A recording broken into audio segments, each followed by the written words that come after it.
Hola, vamos a por el segundo problema de planos inclinados. Dice así: calcula la fuerza que tendremos que realizar para subir un paquete de 10 kilogramos por un plano inclinado 30 grados con velocidad constante de 4 metros partido segundo.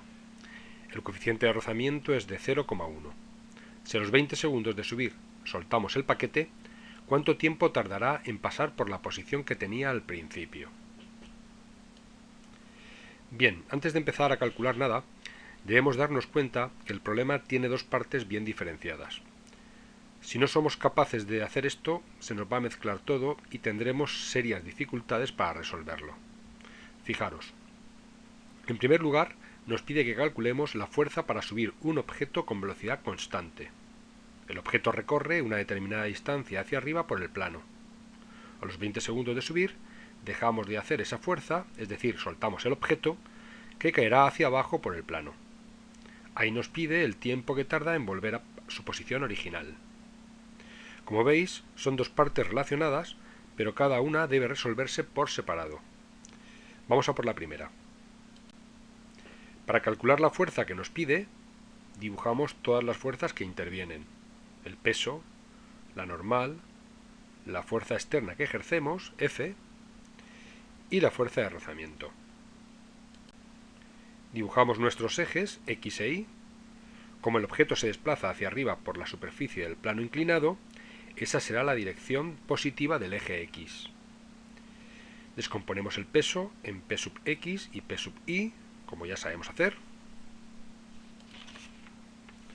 y escribimos nuestras ecuaciones. En el eje X, fuerza menos P sub X menos fuerza de rozamiento igual a masa por aceleración.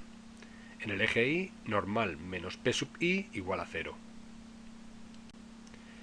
Cambiamos P sub X y P sub Y por P seno de alfa y P coseno de alfa respectivamente. Y nos quedamos con estas ecuaciones. Cambiamos la normal por P coseno de alfa, es decir, por mg coseno de alfa. Y lo más importante, cambiamos la aceleración por 0, porque el problema dice que el objeto sube con velocidad constante. No nos importa aquí el valor de la velocidad. Si sube con velocidad constante, sea cual sea esta, es que no hay aceleración. De ahí el 0 que veis en el segundo miembro de la expresión. Bueno, pues calcular la fuerza F es tan sencillo como despejar. Los dos términos que acompañan a F pasan al otro lado de la ecuación con signo positivo, de manera que la fuerza será igual a mg seno de alfa más mu mg coseno de alfa. Como conocemos todos estos datos, solo tenemos que sustituir y obtenemos que la fuerza que nos piden es de 57,49 newtons. Y recuadramos la solución. Vamos a por la segunda parte del problema. La segunda parte nos pide el tiempo que tarda el objeto en volver a su posición inicial cuando deja de actuar la fuerza aplicada. Tendremos que aplicar nuevamente la segunda ley de Newton.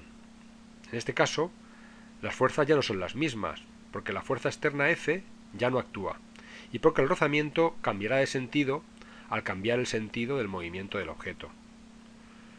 Con esto calcularemos la aceleración con la que desciende el objeto, y cuando la tengamos, simplemente tendremos que resolver un problema de movimiento rectilíneo uniformemente acelerado. Pues empezamos dibujando las fuerzas, el peso, la normal y la fuerza de rozamiento, que ahora apuntará hacia arriba del plano, ya que el objeto irá hacia abajo. Descomponemos el peso en P sub X y P sub Y y escribimos las ecuaciones en ambos ejes. Fijaros cómo he tomado ahora el sentido positivo del eje X hacia abajo, porque ese es el sentido en el que se mueve el objeto. Así nuestras ecuaciones serán: en el eje X, P sub X menos fuerza de rozamiento igual a masa por aceleración. Y en el eje Y, normal menos P sub Y igual a 0. La fuerza de rozamiento será igual a mu por la normal, y la normal será igual a P sub Y, es decir, a P coseno de alfa.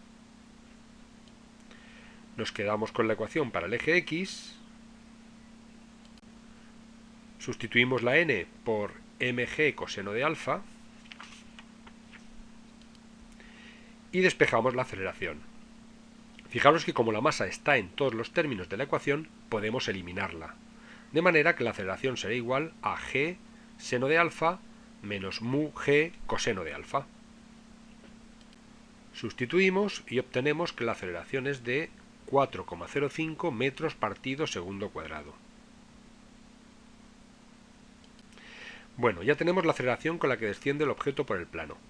Vamos a resolver ahora la parte cinemática del problema. Para ello, vamos a empezar repasando lo que ha ocurrido con el objeto desde el principio. El objeto estaba en una determinada posición del plano y ha subido con velocidad constante de 4 metros partido por segundo durante 20 segundos, recorriendo una distancia x que no conocemos, pero que necesitamos conocer aunque el problema no la pida. Una vez arriba, dejamos de ejercer la fuerza de subida y el objeto cae partiendo del reposo con una aceleración que acabamos de calcular y que es de 4,05 metros partido segundo cuadrado. Tendremos que calcular el tiempo que tarde el objeto en recorrer de nuevo esa distancia x, distancia, insisto, que no conocemos y que vamos a calcular ahora. Bueno, pues empezamos calculando esa distancia. El cuerpo ha subido con velocidad constante. Tenemos un movimiento rectilíneo uniforme. En este tipo de movimiento, la posición viene dada por velocidad por tiempo. La velocidad es de 4 metros partido por segundo y el tiempo es de 20 segundos. De manera que esa distancia recorrida es de 80 metros. Una vez que sabemos x, vamos al trayecto descendente en el que tenemos un movimiento rectilíneo uniformemente acelerado. La ecuación para la posición en este tipo de movimiento es x igual a x sub 0 más velocidad inicial por el tiempo más un medio de la aceleración por el tiempo al cuadrado, ecuación que ya hemos utilizado muchas veces y que deberíamos conocer. Como la posición inicial y la velocidad inicial son 0, tendremos que x es igual a un medio de la aceleración por el tiempo al cuadrado. Despejamos el tiempo será igual a la raíz cuadrada de 2 por x partido por a, y sustituimos. Al sustituir obtenemos que el tiempo que nos piden es de 6,29 segundos. Recuadramos la solución y hemos terminado. Me despido con la solución de los dos apartados de este problema. Un saludo y hasta pronto.